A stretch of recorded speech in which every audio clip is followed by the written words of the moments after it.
done, Novak. Another impressive performance. You're through to your 10th Australian Open semi-final against someone you've never played against, Tommy Paul. Can you say a few words about him? Well, I know how he plays. I never faced him on the court, but he's been around for a few years, so I watched him play quite a bit, especially during this tournament, and he's been playing probably tennis of his life, and very explosive, very dynamic player, quick, very solid backhand, likes to step in, dictate the point with the forehand. Great service motion. I think he can hit all the spots with the serve. So very complete player. I think he's got a coach that has been around with some top players for many years. So, you know, it's first semi-finals for him. So of course, you know, he doesn't have much to lose. I'm sure that he's going to go out trying to play his best tennis. Mark. Novak. Obviously, it's been well documented about the injury coming back to Adelaide, but is this as confident as you've felt at an Australian Open, given everything that's going on and how emphatic you've been in your past two matches?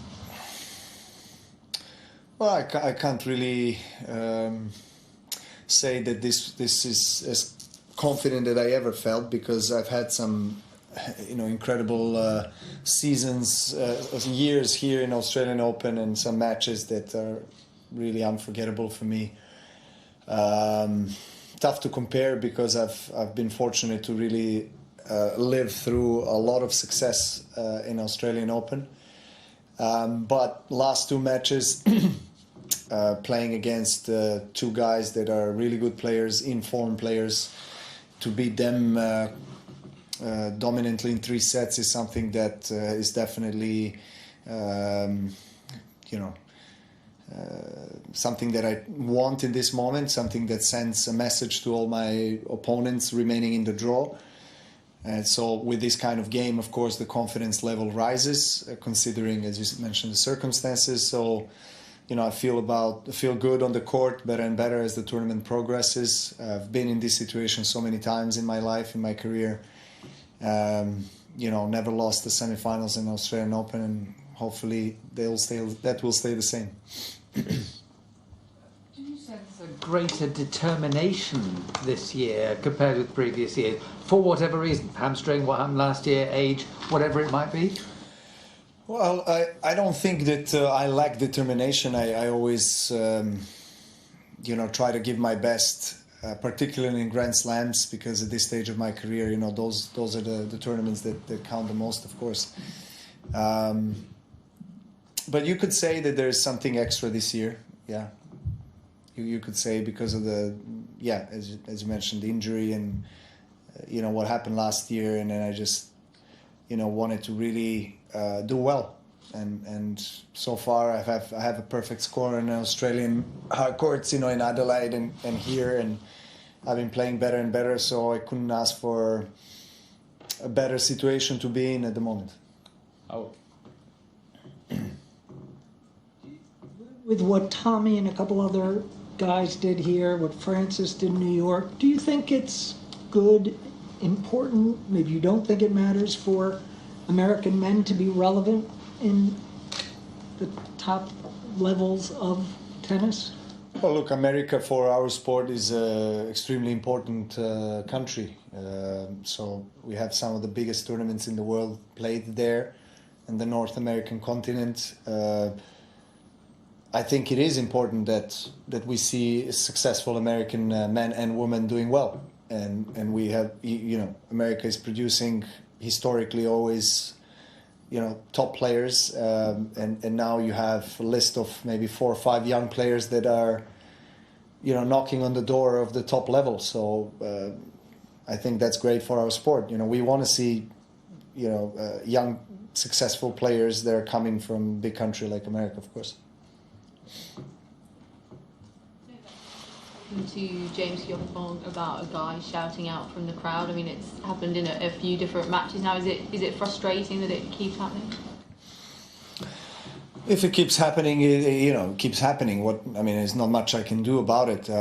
It's just few individuals. I can't, you know, judge the whole crowd because of the few individuals. I mean, absolutely not. You know, but as I said, if somebody steps over the line and starts making comments that are not related to support of the other player, you know, he just wants to provoke and insult, and then, you know, stepping over the line is something that I react to. You know, maybe not first time, second time, but after that, yes.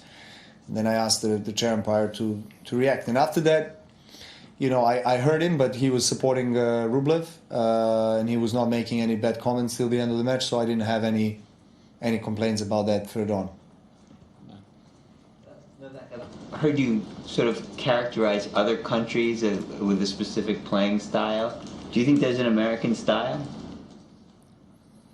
In terms of tennis style, how Americans play? I've heard you talk about like the Russians. Or how they and dress say, up, like Big Foe. Like, all Russians have great backing.